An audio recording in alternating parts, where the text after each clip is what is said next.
गणेशाय नमः। ओम नमो भगवते वासुदेवाय नमः। नमस्कार दोस्तों, मेरे YouTube चैनल में आप सभी का स्वागत है। आज हम सुनेंगे श्री सत्यनारायण भगवान की कथा। हिंदू धर्म में सबसे प्रतिष्ठित व्रत तथा कथा के रूप में भगवान विष्णु के अत्यंत सत्य स्वरूप की सत्यनारायण व्रत की कथा है। सत्यनारायण व्रत की कथा स्कंद पुराण के रेवावती खंड से संकलित की गई है। इसमें कुल 5 अध्याय है। तो आइए सुनते हैं सत्यनारायण भगवान की कथा का प्रथम अध्याय। एक समय की बात है, नैमिषारण्य तीर्थ में शौनिकादि ऋषियों ने श्री महर्षि सूत से पूछा, प्रभु, इस कलयुग में वेद विद्या रहित मनुष्यों को प्रभु भक्ति किस प्रकार मिल सकती है तथा उनका उद्धार कैसे होगा? हे मुनि श्रेष्ठ, कोई ऐसा उपाय बताइए जिससे थोड़े समय में ही पुण्य मिले और मनोवांछित फल भी मिल जाए। सर्वशास्त्रों के ज्ञाता सूत जी बोले, हे वैष्णवों, ऐसा ही प्रश्न नारद जी ने भगवान विष्णु से किया था। भगवान विष्णु ने नारद जी को बताया कि मैं आप लोगों को बताऊंगा, आप इसे ध्यान से सुनिए। एक समय की बात है, महर्षि नारद विष्णु लोक में जाकर नारायण की स्तुति करने लगे। स्तुति करने में अनंतर भगवान विष्णु ने नारद से कहा, महाभाग, आप किस प्रयोजन से यहाँ आए हैं? आपके मन में क्या है, कहिए, वह सब कुछ मैं आपको बताऊंगा।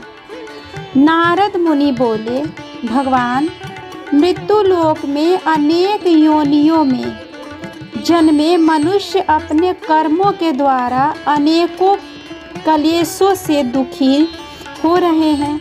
हे नाथ, किस लघु उपाय से उनके कष्टों का निवारण हो जाएगा? यदि मेरे ऊपर आपकी कृपा हो तो बताइए। श्री हरि बोले, हे वत्स, मनुष्यों की भलाई के लिए तुमने बहुत अच्छी बात पूछी है, जिसके करने से मनुष्य मोह से छूट जाता है। उसे आपको बताता हूँ, सुने। स्वर्ग और मृत्युलोक में भगवान सत्यनारायण का एक महान पुण्यप्रद व्रत है। आपके स्नेह के कारण इसे आपसे कह रहा हूँ। अच्छी प्रकार से विधि विधान से भगवान सत्यनारायण का व्रत करने से मनुष्य शीघ्र ही सुख प्राप्त कर परलोक में मोक्ष प्राप्त करता है। श्री हरि के वचन सुन नारद जी बोले, प्रभु, इस व्रत को करने का क्या फल है? इसका क्या विधान है? यह व्रत किसने किया है था और इसे कब करना चाहिए? सभी कुछ विस्तार से बताइए। श्री हरि बोले, यह सत्यनारायण व्रत दुख शोक दूर करने वाला, धन धान्य की वृद्धि करने वाला, सौभाग्य और संतान देने वाला तथा सर्वत्र विजय प्रदान करने वाला है। जिस किसी भी दिन श्रद्धा भक्ति से समन्वित होकर मनुष्य बंधु बांधवों के साथ धर्म में तत्पर होकर सायंकाल भगवान सत्यनारायण की पूजा करे, नैवेद्य के रूप में उत्तम कोटि के भोज्य पदार्थों को शवाया मात्र में लेकर अर्पित करना चाहिए। केले का फल, दूध, घी, गेहूं का चूर्ण, गेहूं के चूर्ण के अभाव में साठी चावल का चूर्ण, शक्कर या गुड़, ये सभी भक्ष्य सामग्री शवाया आत्मिका में लेकर भगवान का निवेदित करनी चाहिए। बंधु बांधवों के साथ श्री सत्यनारायण की कथा सुनकर ब्राह्मणों को दक्षिणा देना चाहिए। तदंतर बंधु बांधवों के साथ ब्राह्मणों को भोजन करवाना चाहिए। भक्ति पूर्वक प्रसाद ग्रहण करके नृत्य गीत आदि का आयोजन करना चाहिए। तदंतर भगवान सत्यनारायण का स्मरण करते हुए अपने घर जाना चाहिए। ऐसा करने से मनुष्य की अभिलाषा अवश्य पूर्ण होती है।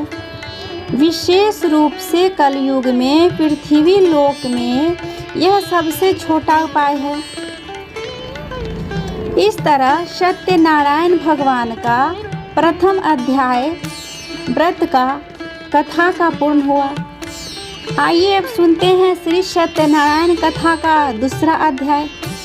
सूत जी बोले, हे द्विजो, अब मैं पूर्व काल में जिसने इस व्रत को किया था उसका वृत्तांत कहता हूँ।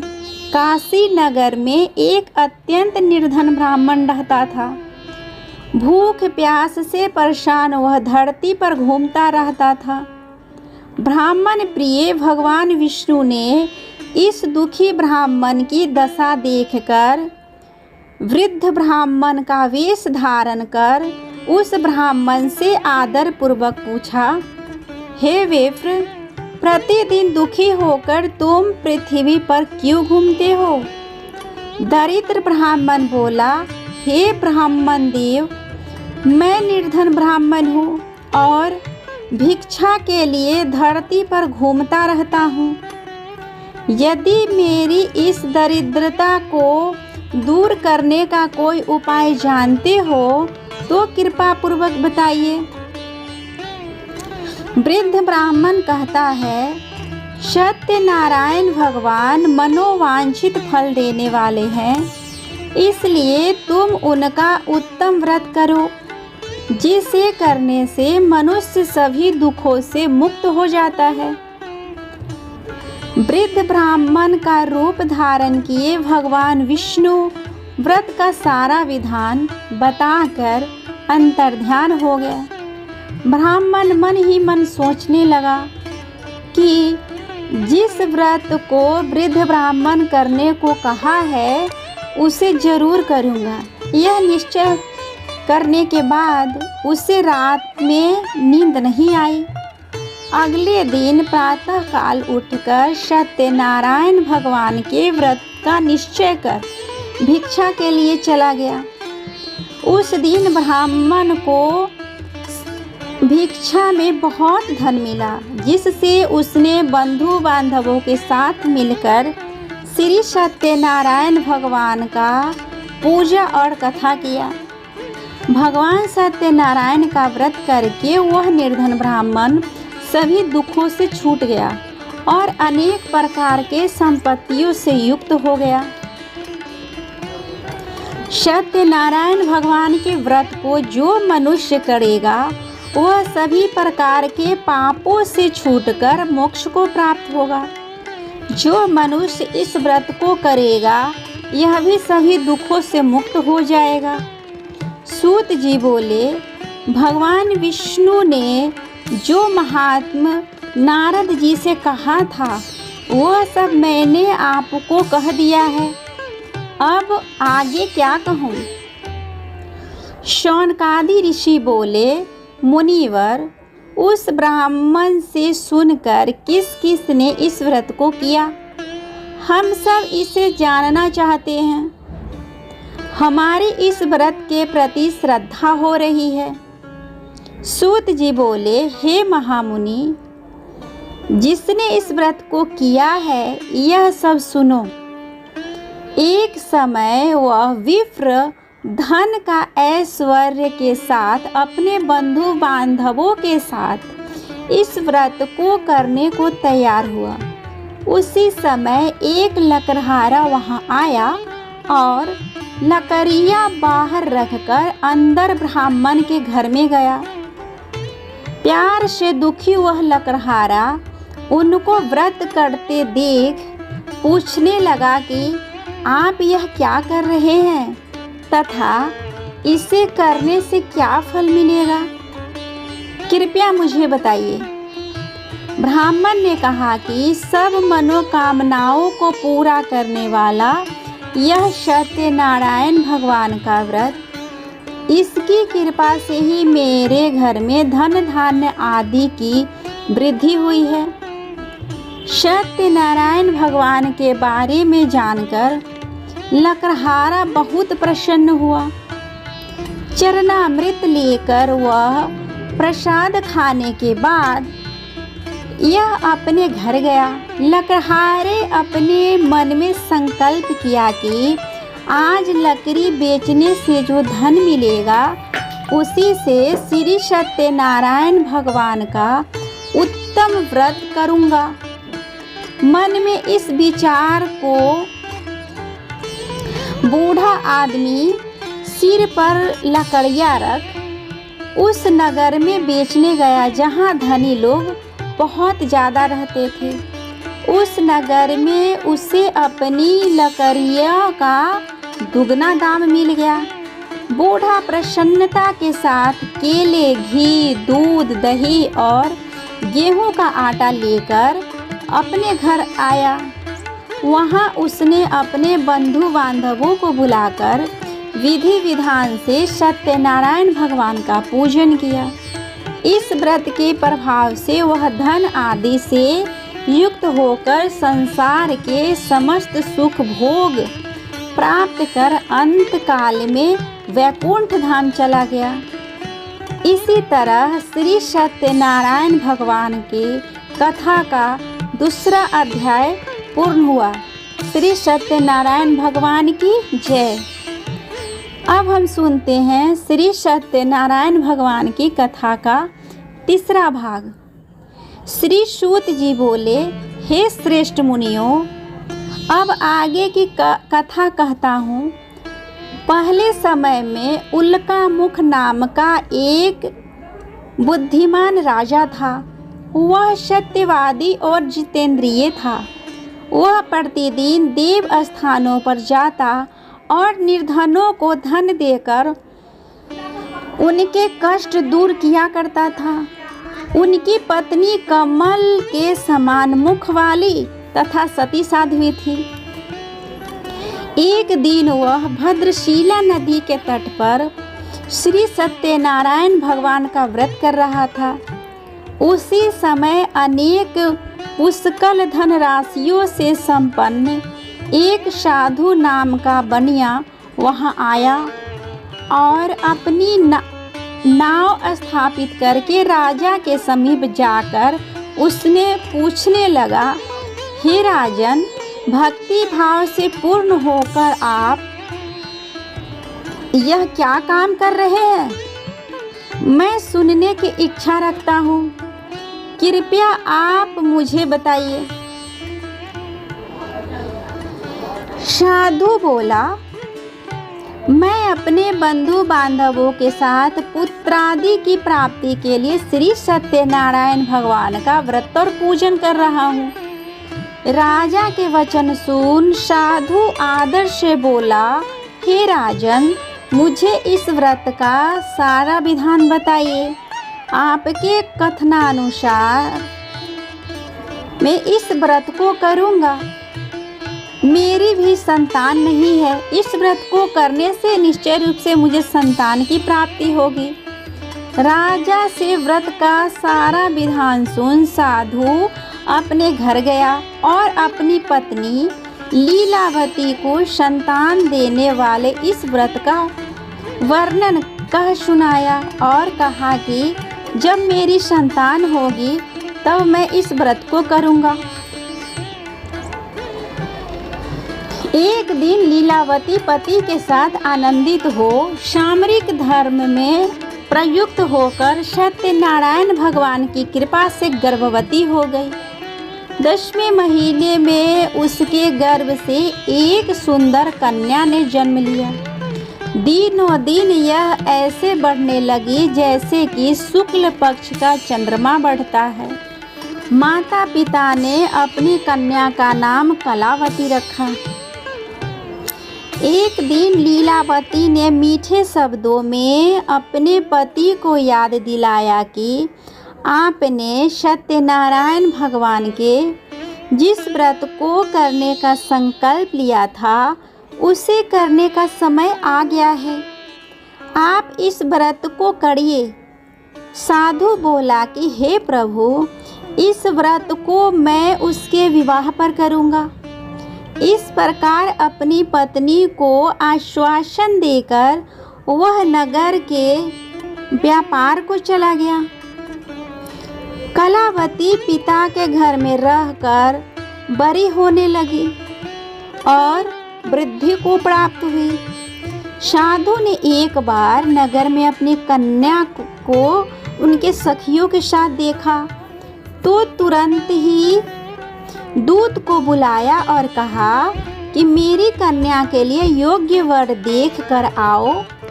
साधु की बात सुनकर दूत कंचन नगर में पहुंचा और यहाँ देखभाल कर लड़की के लिए सुयोग्य वानिक पुत्र को लेकर आया।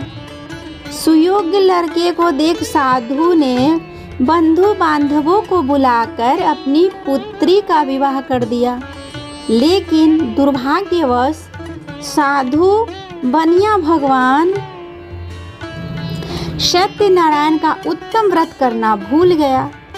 इस पर श्री सत्यनारायण क्रोधित हो गए और श्राप दे दिया कि साधु को अत्यधिक दुख मिले। अपने कार्य के कुशल साधु बनिया जमाई को लेकर समुद्र के पास स्थित होकर रत्नापुर नगर में गया। वहां जाकर दामाद ससुर दोनों मिलकर राजा चंद्रकेतु के रमणीय नगर में व्यापार करने लगे। एक दिन भग सत्यनारायण की माया से एक चोर राजा का धन चुरा कर भाग रहा था। उसने राजा के सिपाहियों को अपना पीछा करते देख चुराया हुआ धन वहां रख दिया जहां साधु अपने जमाई के साथ ठहरा हुआ था। राजा के सिपाहियों ने साधु वैश्य के पास राजा का धन पड़ा देखा तो वह ससुर जमाई दोनों को बांधकर प्रसन्नता से राजा के पास ले गए और कहा कि उन दोनों चोरों को हम पकड़ लाए हैं, आप आगे की कार्रवाई करें। राजा की आज्ञा से उन दोनों को कठिन कारावास में डाल दिया गया और उनका सारा धन भी उनसे छीन लिया गया। श्री सत्यनारायण भगवान से सांप से साधु पत्नी भी बहुत दुखी हुई। घर में जो धन रखा था उसे चोर चुरा ले गए। शारीरिक तथा मानसिक पीड़ा व भूख प्यास से अति दुख हो अन्न की चिंता में कलावती के ब्राह्मण के घर गई, जहां उसने श्री का व्रत करते देखा। फिर कथा भी सुनी। यह प्रसाद ग्रहण कर वह रात को घर वापस आई और माता के कलावती से पूछा कि पुत्री, अब तुम कहाँ थी? तेरे मन में क्या है? कलावती ने अपनी माता से कहा, माता, मैंने एक ब्राह्मण के घर में मनोरथ प्रदान करने वाले व्रत को देखा है, जिससे लीलावती व्रत करने को उद्धत हुई और भगवान से वर मांगा कि मेरे पति और जमाई शीघ्र आ जाए। साथ ही यह भी प्रार्थना की कि हम सब का अपराध क्षमा करें। श्री सत्यनारायण भगवान इस व्रत से संतुष्ट हो गए और राजा चंद्र सपने में दर्शन देकर कहा कि राजन, तुम उन दोनों वैश्यों को छोड़ दो और तुमने उनका पर जो कर लगाया है उसे भी वापस कर दो। अगर ऐसा नहीं किया तो मैं तेरे राज्य व संतान सभी को नष्ट कर दूंगा। राजा को यह सब कहकर वह अंतर्ध्यान हो गए। प्रातःकाल राजा ने अपना सपना सुनाया और फिर बोला कि वणिक पुत्रों को कैद से मुक्ति करके सभा में लाओ। दोनों ने आते ही राजा को प्रणाम किया। राजा मीठी वाणी में बोला, प्रारब्धवश तुम्हें कठिन दुख प्राप्त हुआ है, लेकिन अब तुम्हें कोई भय नहीं है। ऐसा कर राजा ने उन दोनों को नए वस्त्राभूषण भी पहनाए और जितना धन उनका लिया था उससे दुगना धन वापस कर दिया। दोनों वैसे अपने घर चले गए। इस तरह सत्यनारायण भगवान के व्रत की कथा का 3रा अध्याय पूर्ण हुआ। बोलो सब भगवान सत्यनारायण भगवान की जय। अब सुनते हैं सत्यनारायण भगवान के व्रत की कथा का 4था अध्याय। सूत जी बोले, वैश्य ने मंगलाचार कर अपनी यात्रा प्रारंभ की और अपने नगर की ओर चल दिए। उनके थोड़ी दूर जाने पर एक दंडी सन्यासी का वेश में भगवान विष्णु उनसे पूछा, हे साधु, तेरी नाव में क्या है? साधु ने अभिमान पूर्वक हंसते हुए कहा, दंडी, क्यों पूछते हो? क्या तुम द्रव्य लेने की इच्छा है? मेरी नाव में तो बैल व पत्ते भरे हुए हैं। वैश्य के कठोर वचन सुन भगवान बोले, तुम्हारा वचन सत्य हो। दंडी ऐसे वचन कह कुछ दूर जाकर समुद्र के किनारे बैठ गए। दंडी के जाने के बाद साधु वैश्य ने नित्य क्रिया के पश्चात नाव को देखकर आश्चर्य में पड़ गया। नाव में बेल पत्ते आदि देखकर वह मूर्छित हो जमीन पर गिर पड़ा। सचेत होने पर अत्यंत शोक में डूब गया। तब उसका दामाद बोला कि आप शोक ना फरमाए, यह दंडी का श्राप है, इसलिए हमें उनकी शरण में जाना चाहिए, तभी हमारी मनोकामना पूरी होगी। दामाद की बात सुनकर वह दंडी के पास पहुंचा और अत्यंत भक्ति भाव से नमस्कार करके बोला, मैंने आपसे जो असत्य वचन कहे थे उसके लिए मुझे क्षमा दे। ऐसा कहकर महान शोकातुर हो रोने लगा। तब दंडी भगवान बोले, वणिक पुत्र, मेरी आज्ञा से बार बार तुम्हें दुख प्राप्त हुआ है। साधु बोला, हे भगवान, आपकी माया से ब्रह्मा आदि देवता भी आपके रूप में नहीं जानते, तब मैं अज्ञानी कैसे जान सकता हूँ?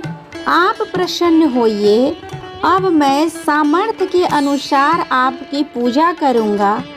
मेरा नौका में स्थित जो धन है उसकी तथा मेरी रक्षा कीजिए। भगवान साधु वैश्य के भक्ति पूर्वक वचन सुनकर प्रसन्न हो गए और उसकी इच्छानुसार वरदान देकर अंतर्ध्यान हो गए। ससुर जमाई नाव पर आए तो नाव धन से भरी हुई थी। फिर वही अपने अन्य साथियों के साथ सत्यनारायण भगवान के पूजन कर अपने नगर को चल दिए। जब नगर के नज़दीक पहुँचे तो दूत को घर पर खबर करने के लिए भेज दिया। दूत साधु की पत्नी को प्रणाम कर कहता है कि मालिक अपने दामाद सहित नगर के निकट आ गए हैं। दूत की बात सुन साधु की पत्नी लीलावती ने बड़े हर्ष के साथ सत्यनारायण भगवान का पूजन कर अपनी पुत्री लीलावती से कहा कि मैं अपने पति के दर्शन को जाती हूँ, तू कार्य पूर्ण कर आ जा। माता के ऐसे वचन सुन कलावती जल्दी में प्रसाद छोड़ अपने पति के पास चली गई। प्रसाद की अवज्ञा के कारण श्री सत्यनारायण भगवान रुष्ट हो गए और नाव सहित उसके पति को पानी में डुबो दिया। कलावती अपने पति को यहाँ न पाकर रोती हुई जमीन पर गिर गई।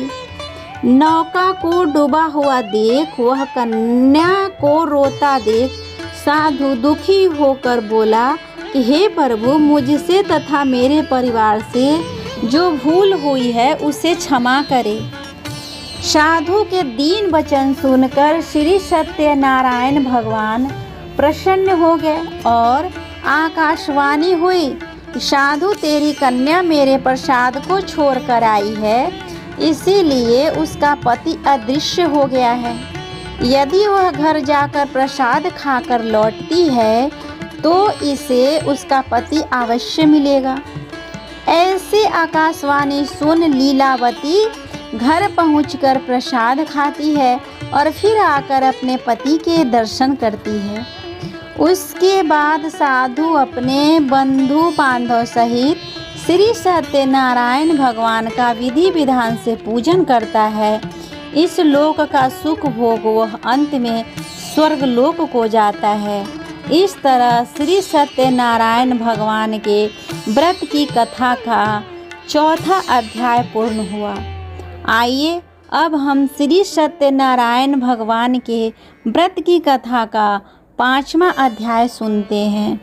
सूत जी बोले, ऋषियों, मैं और एक कथा सुनाता हूँ, उसे भी ध्यानपूर्वक सुनो। प्रजा पालन में तत्पर गंधर्व नाम का एक राजा था। उसने भी भगवान का प्रसाद त्याग कर दुख प्राप्त किया। एक बार वह वन में जाकर वन्य पशुओं को मारकर वट वृक्ष के नीचे आया। वहाँ गोपगण भक्ति भाव से अपने बंधु बांधवों के साथ श्री सत्यनारायण भगवान का पूजन कर रहे थे। अभिमानवश राजा यह देख कर भी पूजा स्थान में नहीं गया और ना ही उसने भगवान को नमस्कार ही किया। ग्वालों ने राजा को प्रसाद दिया, लेकिन उसने प्रसाद नहीं खाया और प्रसाद को वहीं छोड़ अपने नगर को चला गया। जब वह नगर में पहुंचा तो यहाँ सब कुछ तहस नहस हुआ पाया। वह शीघ्र ही समझ गया कि यह सब भगवान ने ही किया है। वह दोबारा ग्वालों के पास पहुंचा और विधि पूर्वक पूजा करके प्रसाद ग्रहण किया। भगवान की कृपा से सब कुछ पहले जैसा हो गया। दीर्घ काल तक सुख भोगने के बाद मरणोपरांत उसे स्वर्ग लोक की प्राप्ति हुई। जो मनुष्य परम दुर्लभ इस व्रत को करेगा उसे भगवान सत्यनारायण की अनुकंपा से धन धान्य की प्राप्ति होती है, निर्धन धनी हो जाता है और भयमुक्त हो जीवन जीता है। संतानहीन मनुष्य को संतान सुख मिलता है और सारे मनोरथ पूर्ण होने पर मानव अंतकाल में वैकुंठ धाम को जाता है। सूत जी बोले, जिन्होंने पहले इस व्रत को किया है, अब उनके दूसरे जन्म की कथा कहता हूँ। शतानंद ब्राह्मण दूसरे जन्म में सुदामा नामक ब्राह्मण हुए, जिन्होंने कृष्ण जी का बाल सखा होकर अनन्य मुक्ति को प्राप्त किया। लकड़हारा भील राजा गुह हुआ, जिसने श्री रामचंद्र जी को सेवा की और अंत में मुनि दुर्लभ गति पाई। राजा उल्कामुख दूसरे जन्म में दशरथ नाम से प्रसिद्ध हुए, जो श्री भगवान रामचंद्र के पिता थे। धार्मिक बनिया राजा मोरध्वज हुआ, जिसने अपने पुत्र की आधी देह श्री कृष्ण को अर्पण कर दिया। राजा तुंगध्वज स्वयंभू मनु का अवतार हुआ, जो गोपगण थे वह ब्रजमंडल में निवास करने वाले गोप हुए। उन्होंने ब्रजमंडल में राक्षसों का संहार करके भगवान का शाश्वत धाम गोलोक प्राप्त किया। इस तरह श्री सत्यनारायण भगवान के व्रत की कथा का 5वां और अंतिम अध्याय पूर्ण हुआ। भक्तजनों, आपको श्री सत्यनारायण भगवान का व्रत का कथा कैसा लगा, प्लीज़ कमेंट करके बताएं। और अगर अच्छा लगा हो तो मेरे वीडियो को लाइक और शेयर करें तथा मेरे चैनल को भी सब्सक्राइब कर ले, ताकि जब भी मैं इस तरह का वीडियो अपलोड करूं तो इसका नोटिफिकेशन सबसे पहले आपको मिले। धन्यवाद। ओम नमो भगवते वासुदेवाय नमः। श्री सत्यनारायण भगवान की जय। जय श्री रमना स्वामी, जय लक्ष्मी रमना, सत्यनारायण स्वामी जन पालक हरना, रत्न जरित सिंहासन अव्योवुत छावे। ठाने हुए थे कि चाहे जीव हो जाए इसको हम पढ़वे करें।